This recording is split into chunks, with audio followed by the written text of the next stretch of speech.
Good morning, everybody. Let's start our activity with a prayer. Loving God, we place into your care all our doctors, nurses, and healthcare workers. Give them courage of heart and spirit and strength of mind and body. Keep them safe from harm. Help them as they heal and help those affected by the coronavirus. God of all consolation, may you bless us with your protection and peace. Bless us in these challenging times and bless our families. Amen. I'll give the floor to Dr. Imar Lipano.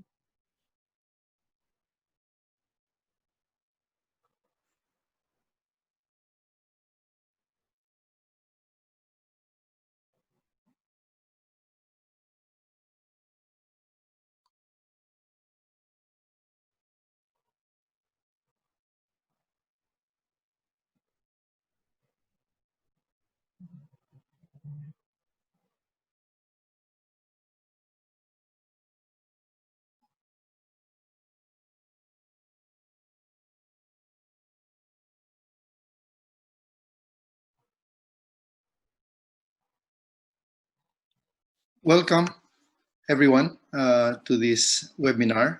Today we'll have two speakers. I'd like to welcome you also to one of the first series of events provided to you by the Philippine Thoracic and Cardiovascular Society of the Philippines. For our first speaker, we have Carlos Dennis Tamandong. He's a chairperson of the Department of Radiology in Manila Medical Center, a consultant of the Philippine Heart Center.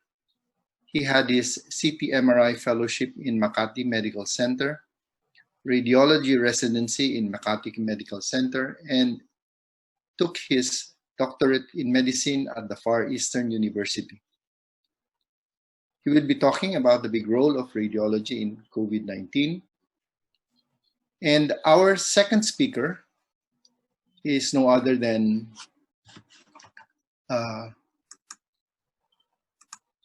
Joseph Dominic Lagman.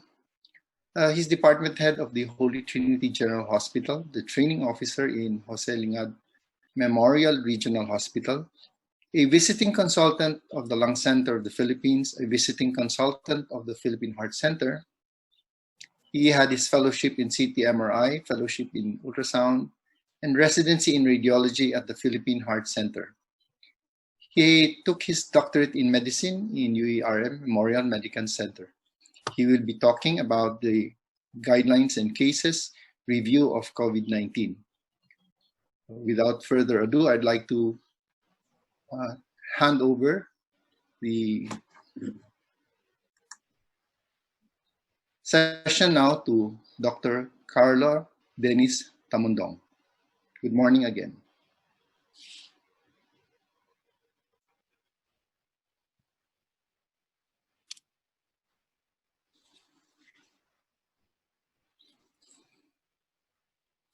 Okay, good day, doctors. I'm just checking if the picture is already in your screen.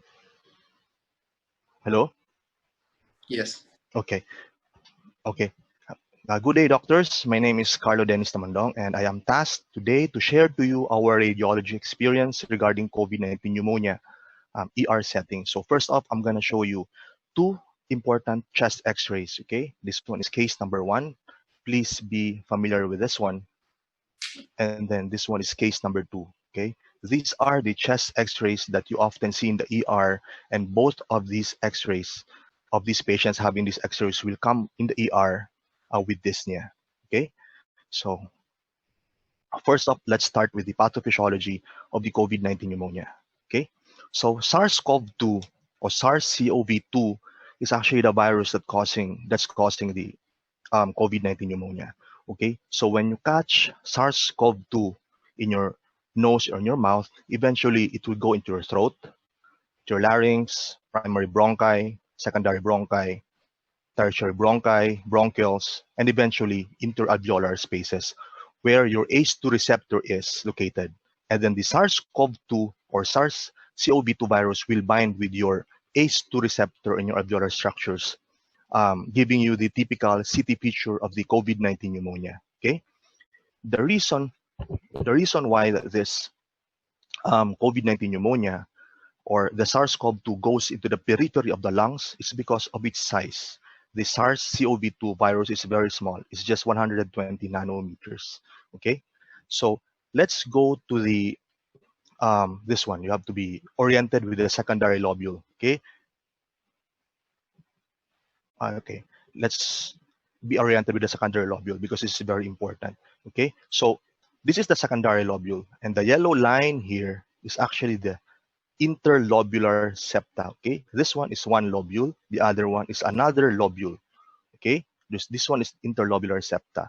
Okay, this one is the intralobular interstitial space, and this one is the alveolar space. So when your SARS-CoV-2 virus goes in your terminal bronchial, it will eventually go into the alveolar space and bind with your ACE2 receptor, giving you the typical CT feature of COVID-19 pneumonia. Okay, so in this diagram, be familiar with this one, the intralobular interstitial thickening.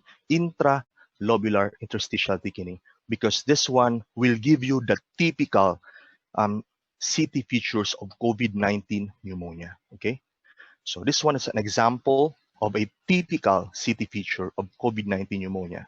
There is peripheral ground glass opacity with intralobular interstitial thickening, giving you the crazy paving pattern. Okay, this one's the typical CT feature of COVID-19 pneumonia. Okay, another one. So this is the typical CT feature. Okay, multifocal, bilateral, peripheral, ground glass opacities with intralobular interstitial thickening. Intralobular interstitial thickening. Okay, again, this one, multifocal, peripheral, ground glass opacities with intralobular interstitial thickening. These are actually the typical CT features of COVID-19 pneumonia. Okay, so I'm gonna give you these pictures for you to be familiar with so that you won't forget. Okay, these are CT features of COVID-19 pneumonia.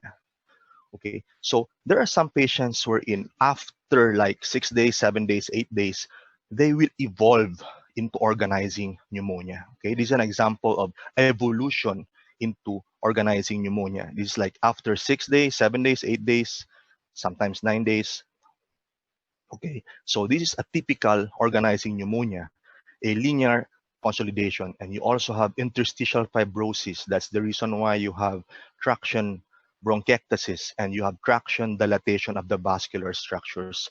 So first off, what is organizing pneumonia? Okay, organizing pneumonia is initiated by lung injury. So for example, in this case, the COVID-19 pneumonia. So the alveolar epithelium reacts to produce granulation tissue, okay? Granulation tissue, similar to that generated when the healing process when you have a skin wound, skin wound. So have you noticed when you have a skin wound, you have a cut in your skin, this cut will be filled with granulation tissue in its healing process. So that's similar in the lung, organizing pneumonia. The healing process, you will have granulation tissue that will fill the alveoli and then the terminal bronchioles. Okay, so it is an inflammatory process in which the healing process characterized by organization of the exudate rather than by resorption. Okay, so I will give you pictures of a patient of patients that evolve into organizing pneumonia. Okay, so when you see this one, perilobular opacity, okay, it's a sign that your patient is evolving into um, organizing pneumonia. So if you have subpleural line, parenchymal band, like this, okay, the patient is evolving into organizing pneumonia. And especially this one, okay, the reverse atoll, a reverse halo or atoll sign, okay, when you see these, it suggests that the patient is evolving into um, organizing pneumonia. So what is an atoll sign? Because this is a frequent question. Okay, so in active disease, okay, the entire lobule is filled with granulation tissue. Okay, like 6 days, 7 days, 8 days after the start of the COVID pneumonia. Okay, the entire lobule is filled with granulation tissue. And the healing phase, the healing is centripetal. Okay, that's the reason why you will have this reverse halo or atoll sign. Okay, so I'm gonna give you pictures, okay, of atoll sign or reverse halo sign. Okay, so initially it's like this: the entire lobule is filled with granulation tissue, and eventually it will clear centripetally. So this is an example of an atoll. Okay, atoll sign. So there also also have pictures of patients who have 20-day follow-up, just to show you. Okay, the initial scan is this. You have peripheral groundness opacities, and then after 20 days, some patients will develop fibrosis. Okay, 20 days, some patients will develop fibrosis. Okay, so what's the role of radiology? Because my title is Big Role of Radiology. So for example, in this case, the initial scan, the patient had positive RT-PCR. Okay, true enough, the patient had ground glass opacities in the bilateral lower lobes. But on the follow-up scan, the RT-PCR is already negative, but still CT scan, it shows worsening of the infiltrates in the bilateral lower lobes. It means that sometimes there's disconcordance between the RT-PCR and the X-ray or CT. Sometimes your patient will have RT-PCR, will be RT-PCR positive, but won't develop pneumonia. Not all patients will develop COVID-19 pneumonia. Okay, so that's the reason why the radiologist will tell the clinicians that this patient developed COVID-19 pneumonia, okay, or not. Okay, so this one is my first um, X-ray that I showed you. So this is very important because this is going to be your guide ER setting. This is going to be your guide. So this is the example of a reverse batwing of COVID-19 pneumonia. Okay, as you can see that the opacities are peripheral. So you're gonna ask me now, if it is this reverse batwing, then what is a batwing? Okay, this one is the batwing. Okay, batwing of pulmonary edema. Okay, the batwing of pulmonary edema, you have perihilar opacities, okay? And then there's obscuration of the pulmonary artery. It's actually associated with curly lines. And there's also, in this case, left atrial enlargement because you have widening of the carinal angle. Okay, this is batwing of pulmonary edema. Do not mislabel this one as COVID-19 pneumonia because the management will be different. If this patient will be labeled as COVID-19 pneumonia, it will be admitted in the COVID ward, and the pulmonary edema will not be managed properly. So patient may die. Okay, whereas in COVID-19 pneumonia here, you can see that the opacities are peripheral. So you call this one reverse batwing of COVID-19 pneumonia. But you can also see this one in bronchopneumonia. So you have to be very familiar with the two chest x-rays because these same patients will come into ER having dyspnea. So you have to triage properly. Okay. So why batwing? This one is the body of the bat and then the wings of the bat, pulmonary edema. Okay. Again, batwing of pulmonary edema. And this one is the reverse batwing. This is actually ARDS in COVID-19 pneumonia. Okay. So these are the commonly asked questions by the doctors or IM because every time they hear ground glass, they are scared. They think that every ground glass is already COVID. No, that's not true. Okay. So you have to explain to them, you have to triage to them, and you have to tell them the primary problem, okay? Because almost all of the patients in the ER will come RT-PCR positive, okay? So don't be scared, okay? Well, be scared, but what I mean is that not all patients who are RT-PCR positive will be um, admitted to the COVID ward, COVID wards right away, okay? So you have to guide the ER, you guide the attending doctor, okay? So for example, in this case, what do you see, okay? Is this a typical CT feature of COVID-19 pneumonia? Okay, no. Okay, no. The answer is no. This is not typical CT feature of COVID-19 pneumonia. Okay, as what you can see, this one is ground glass pattern in mosaic distribution. What it means that there are areas of ground glass opacities and there are also areas of lucencies. Okay, you can see this in small airways disease, bronchial asthma, hypersensitivity pneumonitis, and pulmonary embolism, not COVID. Okay, not COVID. So I have this patient, okay, who came in into the ER. Okay, so the doctor said, "Hey, I have a dyspneic patient. What do you think? Is this COVID? Because this patient is RT-PCR positive." And I said, let me check the chest CT first. Okay, so what do you see? Okay, okay. In this case, you again see the ground glass pattern in mosaic distribution. Okay, in the areas of the ground glass opacity, you see dilated pulmonary arteries, while in the areas of lucency, you see the small pulmonary arteries. Okay, you see this in pulmonary embolism. Okay, not a feature of COVID. Okay, this what I mean is that this CT is not it is not a COVID-19 pneumonia, but it's more of a pulmonary embolism.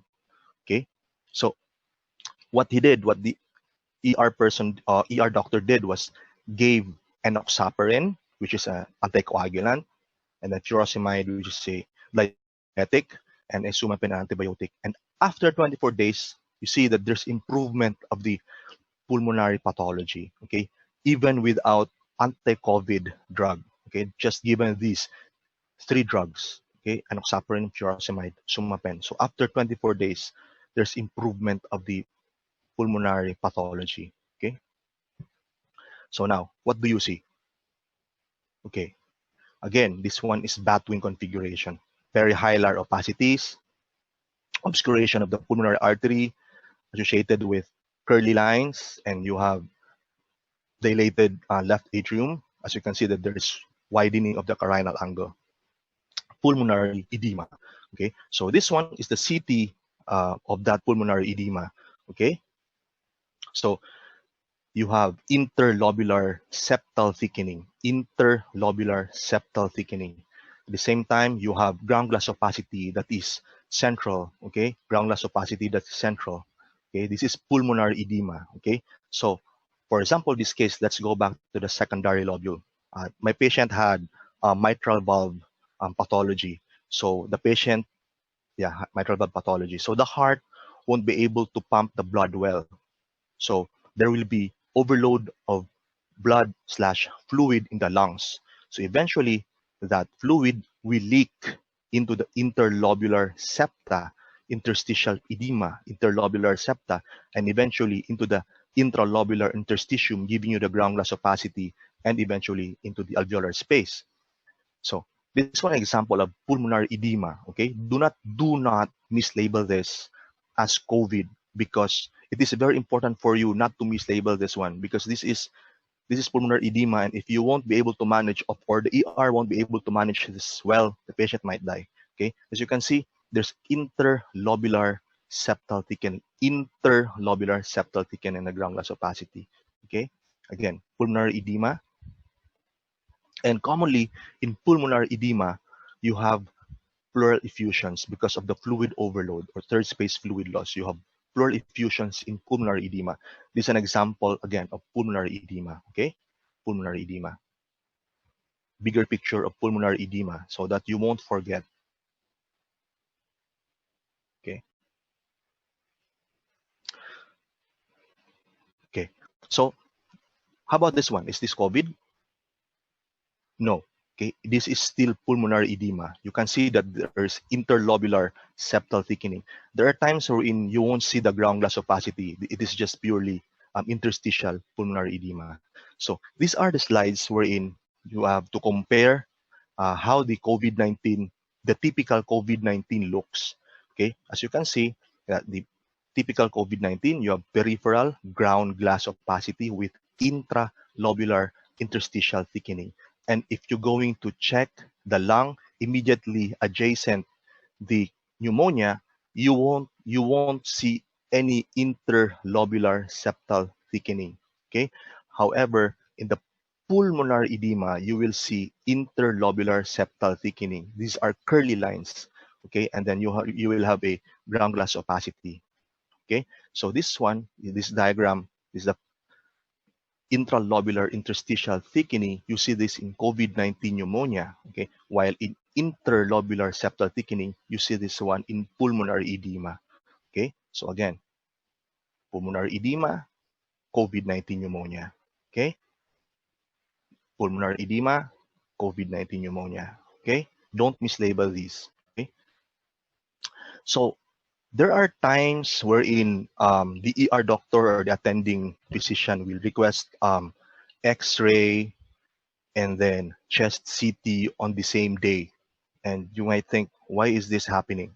Okay, I have this case. Okay, this patient went into the ER dyspneic, and the ER doctor came to me and asked me, hey, what do you see?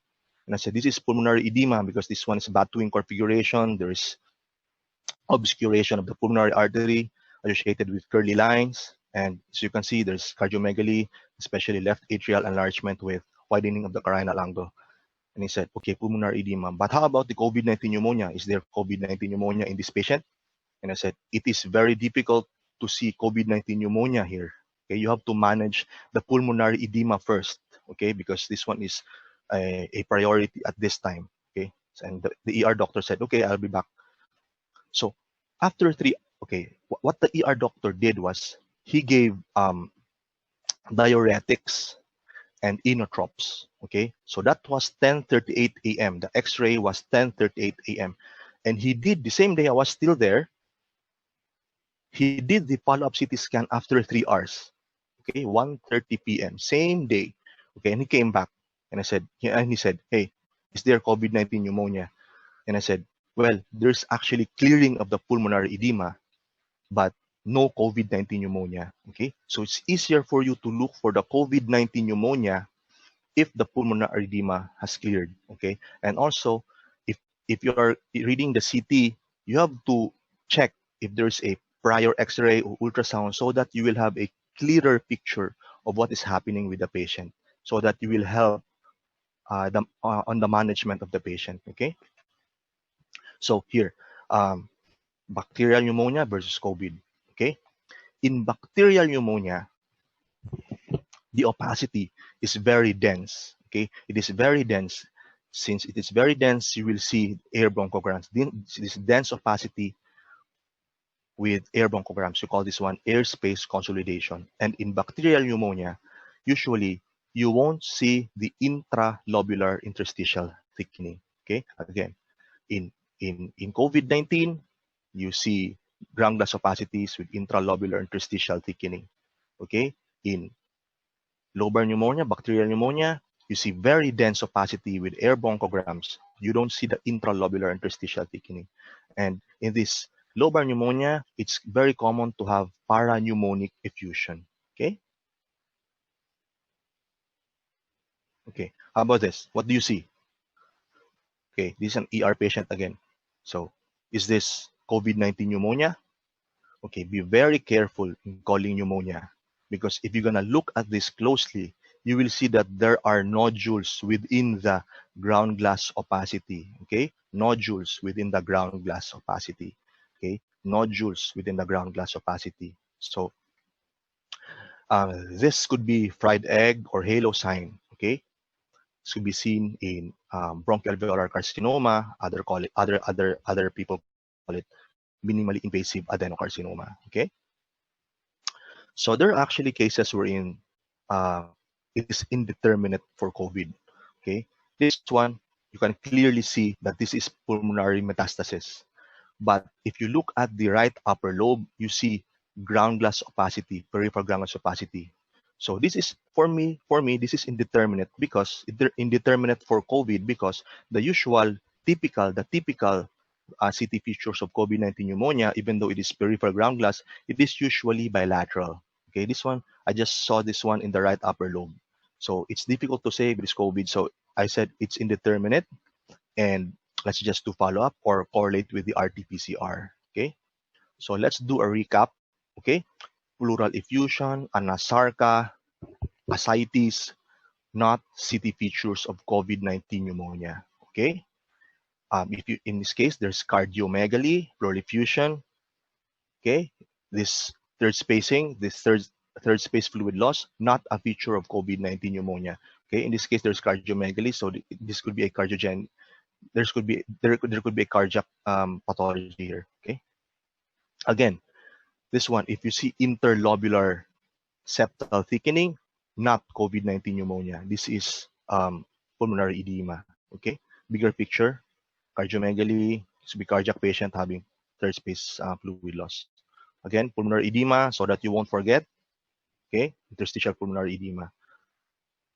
Okay, so here, what do you see? Okay, bilateral pleural effusions, ascites, and anasarca, not features of COVID-19 pneumonia. Okay, sometimes you have to look for the cause of these third space fluid loss. Okay, you might think that it's the heart, it's the liver, but you can see that the liver, no liver cirrhosis, or kidneys, but the kidneys here, the kidney not atrophic. Okay, so what do you see? Okay, you see that there is hypertrophic rugae of the stomach. Okay, you can see this in hypertrophic gastropathy. It's a protein losing gastropathy. That's why you have third space fluid loss. Okay, so that's all. I hope that you learned something from it today and you enjoyed my slides. Thank you. Thank you very much for that enlightening lecture, Dr. Tamandong. I would now like to give the session to our next speaker, Joseph Dominic Lagman, who will talk to us about guidelines and cases on COVID-19. Okay. Good day, colleagues. This is a review of COVID-19 guidelines and cases presented to you by Philippine Thoracic and Cardiovascular Radiology Society. CORAD's classification, expert consensus statement, and BSTI COVID-19 guidance are the three most used guidelines. To get right into it, CORAD 6 is for patients with positive RT-PCR, or reverse transcription polymerase chain reaction test, with typical findings. Otherwise, imaging findings should be correlated to the appropriate CORAD's classification, even if the patient has a known positive RT-PCR result. CORAD's 5 has a very high positive predictive value. Typical appearance has a great specificity, while classic has 100% confidence, and probable has 71 to 99% confidence for COVID-19. The main difference of classic and probable patterns in COVID-19 guidance is that the classic has peripheral and lower lobe predominance of GGO, compared to the probable, which has peripheral and lower lobe predominant consolidation with scarce GGO. These levels of classification between these guidelines are parallel to each other and exhibit typical imaging features of COVID-19. The typical appearance that are common to these classifications are bilateral with predominantly peripheral and basal distribution, ground glass opacities, consolidations, frizzy paving pattern, and reversed halo sign. In CORADS 4, the level of suspicion is high, but with not typical CT findings. CORADS 3 have CT abnormalities indicating infection, but unsure whether COVID-19 is involved. Indeterminate appearance in expert consensus has non-specific imaging features of COVID-19 pneumonia. Indeterminate pattern in COVID-19 guidance is for those that do not fit the classic or probable, and non-COVID patterns with less than 70% confidence for COVID. CORADS 4 and 3, as well as the indeterminate appearance or pattern of both expert consensus and COVID-19 guidance, are comparable to each other with the following common features: unilateral and non-peripheral distribution, still with ground glass opacities and consolidations. CORADS 2 has low level of suspicion for COVID-19 infection, with CT findings consistent with other infections. A typical appearance has uncommonly or unreported features of COVID-19 pneumonia. Non-COVID pattern has 70% for alternative diagnosis. These levels of classification have atypical features of cavitation, centrilobular abnormalities, which include small nodules, 3 in bud pattern, pleural effusion, and thickening. CORADS 1, negative for pneumonia, and normal all have no features of infectious process and should be correlated with RT-PCR. Now, to review certain descriptions as defined by the Fleshner Society. Ground-glass opacity on chest radiographs appears as an area of hazy increased lung opacity within which margins of pulmonary vessels and may be indistinct. Chest X-ray is a 71-year-old male who is complaining of cough and fever and is a proven COVID-19 case. The study shows patchy ground-glass opacities in the bilateral peripheral lung zones, which is typical for COVID-19 pneumonia. Ground-glass opacity on CT scans appears as hazy increased opacity of lung, with preservation of bronchial and vascular margins.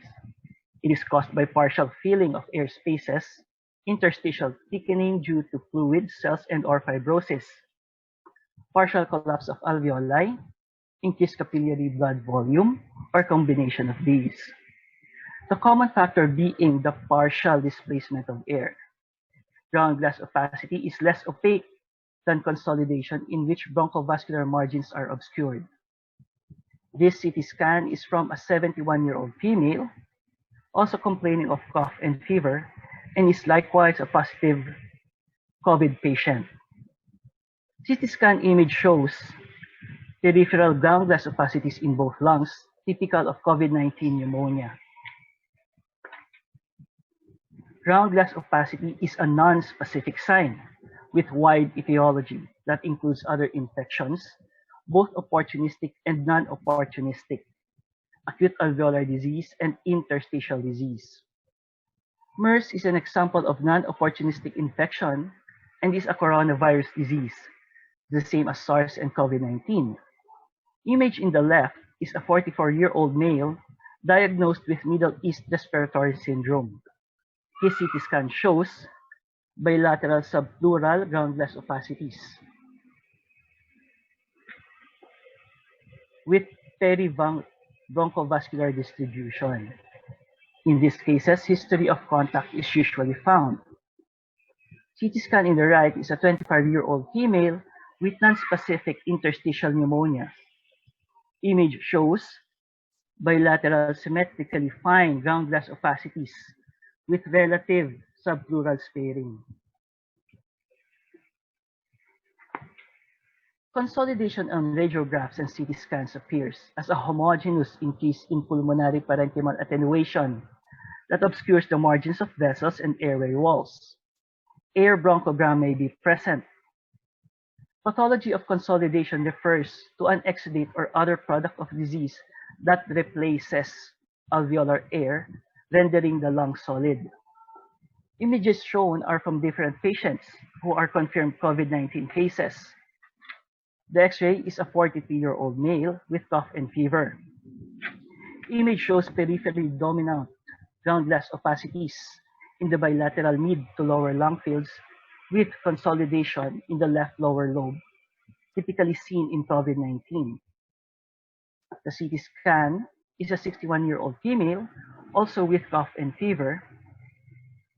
Study shows multifocal ground glass opacities and consolidation in both lungs, more in the periphery. These findings are typical features of COVID-19 pneumonia.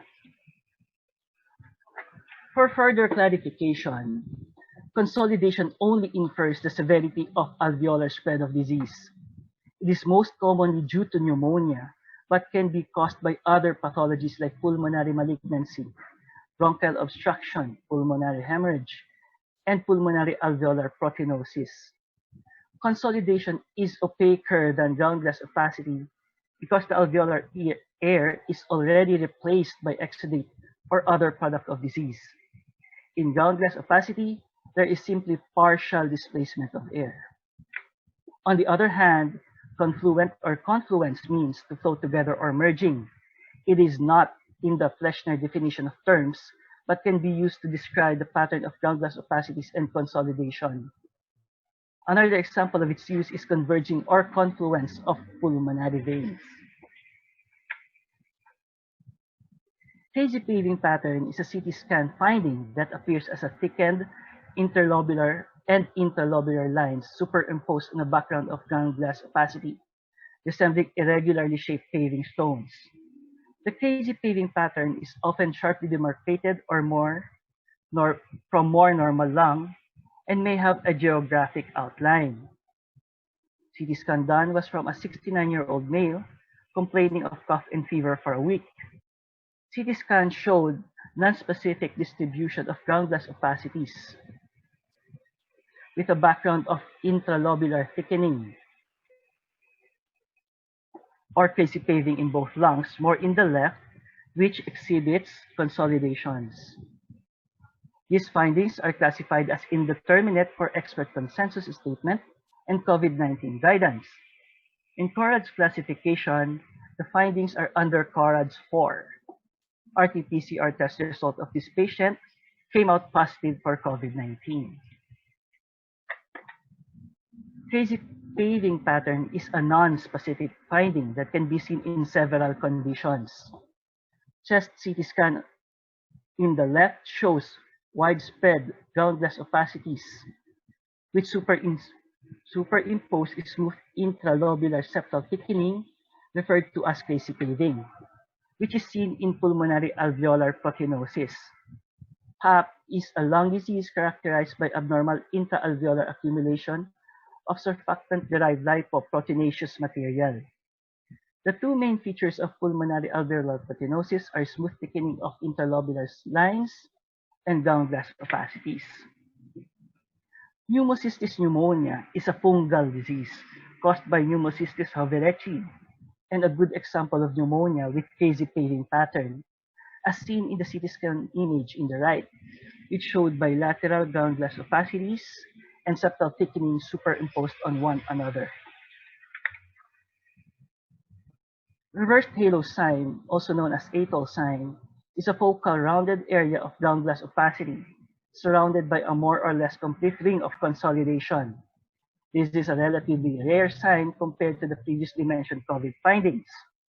Sample image is a 68-year-old man diagnosed with COVID-19. Central ground glass opacity surrounded by denser consolidation is seen in the left lower lobe. Reversed halo sign can be due to other causes, but is classically seen in organizing pneumonia, which is most commonly cryptogenic.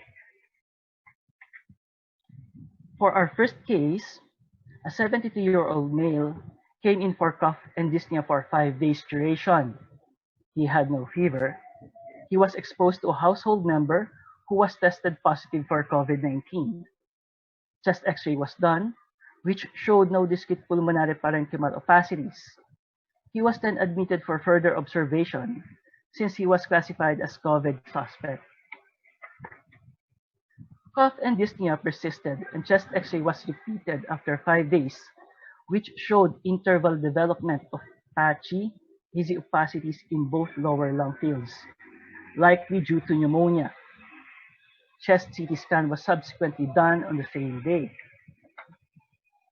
Now the CT scan of our patient showed peripheral ground glass opacities and consolidations with interlobular septal lines in both lungs more prominent in the lower lobes. The impression is read as commonly reported imaging features of COVID-19 pneumonia are present. Other processes such as influenza pneumonia and organizing pneumonia can cause similar imaging pattern. In this CT scan, typical findings are seen, and to reiterate, they are bilateral, peripheral, predominantly basal, ground glass opacities, consolidations, and crazy paving. RT-PCR test result for this patient is positive for COVID-19. Our second case is a 45-year-old female who is asymptomatic but was exposed to a COVID-positive coworker. Chest X-ray shows no discrete pulmonary parenchymal opacities. Chest CT scan of the chest was done on the same day. CT scan of the patient shows patches of subtle ground glass opacities in both lungs. with non-specific distribution. The impression is read as imaging features can be seen with COVID-19 pneumonia, though are non-specific and can occur with a variety of infectious and non-infectious processes. Imaging result is indeterminate for COVID-19 pneumonia as indicated by this finding. Groundless opacities with non-specific distribution, as well as in the lack of other COVID-19 features. Result, RT-PCR result of this patient is positive for COVID-19. In our third case, a 30-year-old male is complaining of cough and fever. CT scan of the chest shows consolidation in the left superobasal segment. The impression is read as imaging features are atypical or uncommonly reported for COVID-19 pneumonia. Bacterial pneumonia is more considered. This CT scan shows an atypical feature of COVID-19, that is isolated segmental consolidation, which is more common in bacterial pneumonia. RT-PCR result came out negative. Our fourth case, a 50-year-old female with diagnosed endometrial carcinoma. She sought consult due to cough and fever. Chest CT scan shows nodules in the left apicoposterior segment and medial segment of the middle lobe, measuring 1 and 0.3 centimeters respectively. The impression states that no CT findings present to indicate pneumonia. Note, CT may be negative in the early stages of COVID-19. Please correlate with RT-PCR. In relation to patient's clinical history, pulmonary nodules are worrisome for metastases. Close follow-up is suggested. Imaging features are classified as negative for pneumonia, but it is important to note that CT may be negative in the early stages of COVID-19 and to correlate with RT-PCR. Result of RT-PCR done after a few days came out positive for COVID-19. For further comment regarding this case, incidence of hematogenous metastasis is low in endometrial cancer. Still, pulmonary metastasis is a relatively common site of extrapelvic spread of disease, with 2.3 to 4.6% of incidence. Our last case, a 55-year-old female complaining of occasional cough and low-grade fever for 4 days. CT scan of the chest shows clear lungs. Impression is obviously no CT findings present to indicate pneumonia. Note, CT may be negative in the early stages of COVID-19. Please correlate with RT-PCR. Imaging features are again classified as negative for pneumonia, and to emphasize, it is important to note that CT may be negative in the early stages of COVID-19 and to further correlate with RT-PCR. RT-PCR result of this patient is positive for COVID-19. These are my sources, and thank you very much.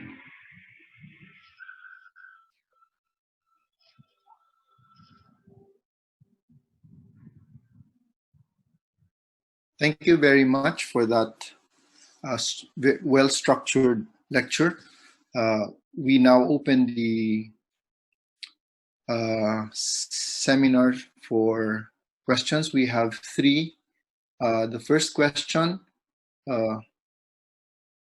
will be answered by Dr. Ray Vizcarra. The question is, how long does it take for organizing COVID-19 pneumonia to clear completely on chest X-ray or CT scan? Thanks.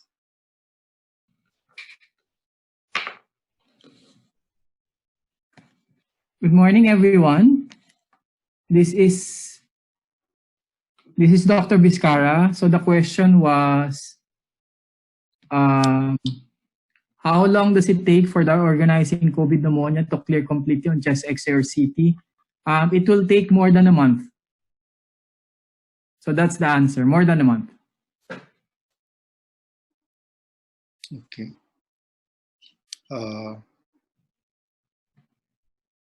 Okay, that's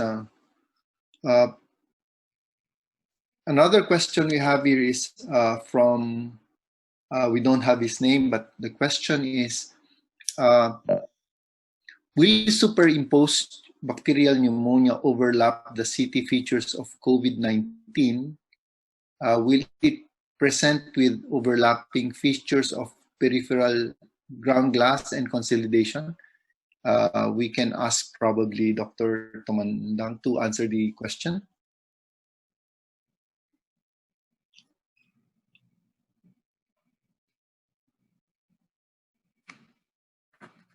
Actually, in my experience, if it will overlap, for example, you have COVID pneumonia and then you also have bacterial pneumonia overlapping, it is possible, but I haven't seen uh, initially having COVID-19 pneumonia and then eventually go into consolidation with superimposed bacterial infection, because when the patient is already in COVID-19 pneumonia, it's very rare for them to do follow-up CT. So I haven't seen yet a superimposed bacterial pneumonia in a COVID-19 pneumonia. So I haven't seen yet. So I don't know if any one of you has seen one. Good afternoon. Good morning, everyone. This is Dr. Vizcara again. According to my experience, usually the pattern of COVID pneumonia is that they will start with ground glass opacities initially, and then eventually when the pattern is decreasing, the ground glass opacity is decreasing, you will see more of consolidation. So it depends on the stage of the COVID pneumonia. During the early phase of the disease, if there's superimposed bacterial infection, usually the pattern that I will look for is the symmetry. Bacterial pneumonias are usually basal. In my experience, they could be bilateral, but in most cases, significant number of cases, they are unilateral.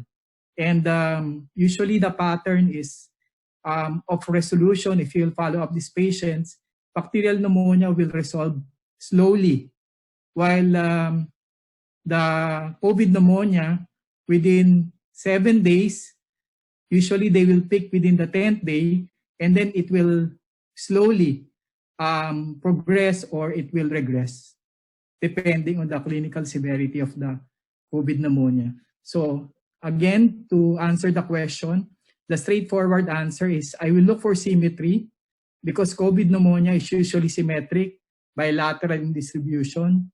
Bacterial pneumonia is usually unilateral, and bacterial pneumonia would usually have associated pleural effusion. So if it is asymmetric, more on the lower lobe, and you see consolidation, more of consolidation rather than ground glass, and you see pleural effusion, it points more towards bacterial pneumonia rather than COVID pneumonia. That's all.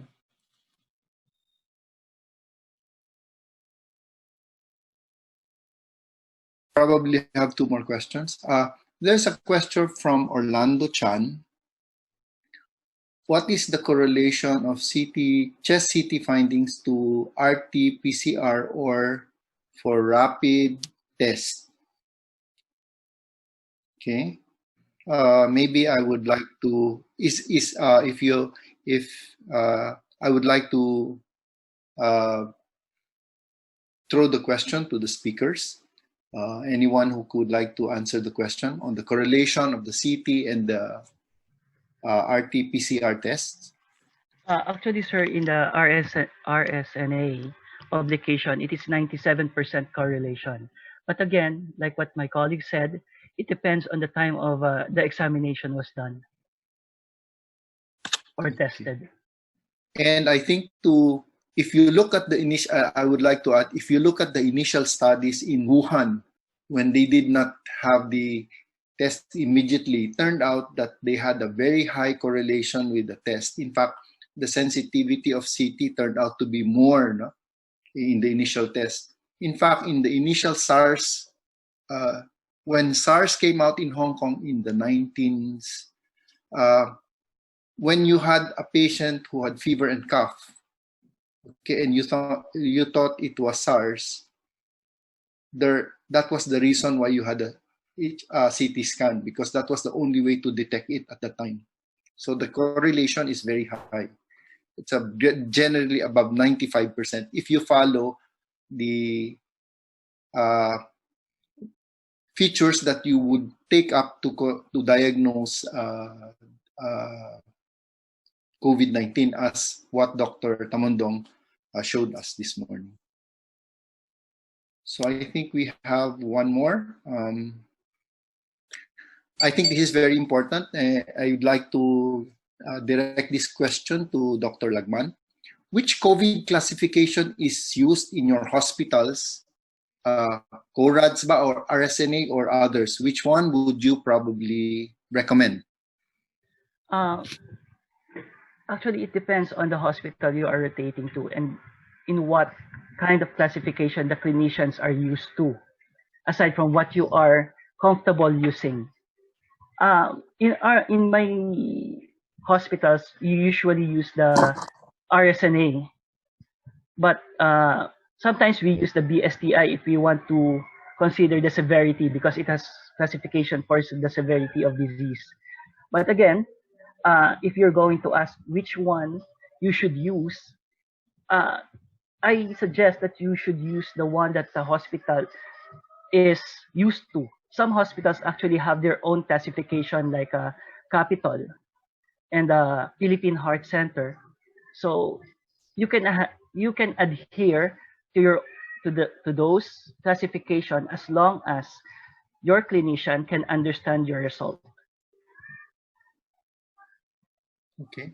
To follow up on that question, which of the classifications does the society endorse, or is the one leaning towards? The question is from Ryan Albert Leonard Bukirin. I think Mia Gadi Legaspi is going to answer the question.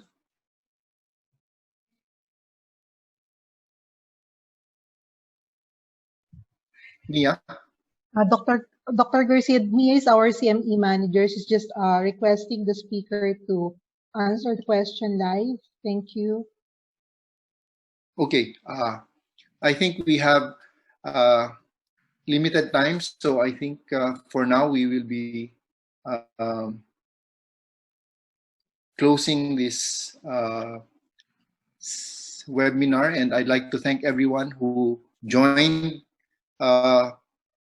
Before we do that, before we close, I'd like to thank Merenini, the company who provided us with VCPay, OmniPay, and OmniScan.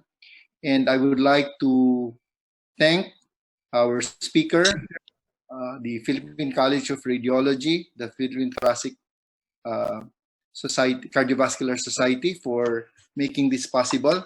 And I would like to now give the floor to Breezy Mondejar, the branch manager of Merenini Philippines. Thank you very much for that kind introduction, Dr. Anatol Garcia. First of all, I'd like to thank everyone for joining us this morning. I'd like to thank our esteemed speakers, Dr. Carl Dennis Tambondong and Dr. Joseph Dominic Lagman, for sharing their expertise. Also, I would like to thank Dr. Anatol Garcia also for moderating this morning's discussion. And I'd like to also acknowledge Dr. Roy Vizcarra for joining us as one of our panelists this morning, sharing your expertise during our Q&A. And lastly, thank you, Dr. Emerson Elepanyo, for partnering with Merenini Philippines as we go to the PCR webinar cascade that runs this year. So we'd like also to invite everyone for our upcoming events. We have a GE Healthcare Asian webinar on isosmolar iodexonol, global perspectives and utilization in diagnostic imaging on July 24. This will be from 5:30 p.m. to 7 p.m. We have our foreign speakers, Dr. Jeanette Rotenbach, our global medical leader in radiology in GE Healthcare, and Dr. Zoltan Keys, Global Product Marketing Manager, Contrast Media, GE Healthcare. It will be moderated by Dr. Oraj Dekman. We also have other webinars on pain, Navigating the World of Post-Operative Pain by Professor Yum, and another one on allergy management. This will be on July 24 as well. The topic will be A Rational Choice in Allergy Management by Professor Martin Church. Again, thank you very much for joining us this morning. Lastly, would like to announce also that we have our Menorini Fondazione site where you could see global selections and updates on coronavirus. Thank you very much again. Good morning and stay safe. God bless everyone.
The Menorini Foundation has been a very spectacular idea to improve all of our knowledge about the pharmacology and the clinical medicine. Fondazione Menorini is a unique organization with no commercial bias, no commercial interest. It is putting together some of the best learning events in the country, outside the country, worldwide.